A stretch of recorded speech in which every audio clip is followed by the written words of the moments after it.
رات کی قسم جب وہ چھا جائے اور دن کی قسم جب وہ روشن ہو جائے، اور اس ذات کی قسم جس نے نر اور مادہ پیدا کیے کہ تم لوگوں کی کوشش طرح طرح کی ہے۔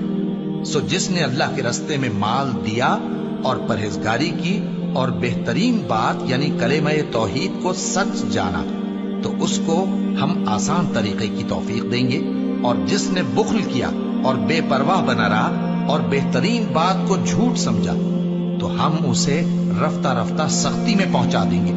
اور جب وہ دوزخ کے گڑھے میں گرے گا تو اس کا مال اس کے کچھ بھی کام نہ آئے گا۔ یقیناً راہ دکھا دینا ہمارا ذمہ ہے، اور بے شک آخرت اور دنیا ہماری ہی ملکیت ہے۔ سو میں نے تم کو بھڑکتی آگ سے خبردار کر دیا ہے۔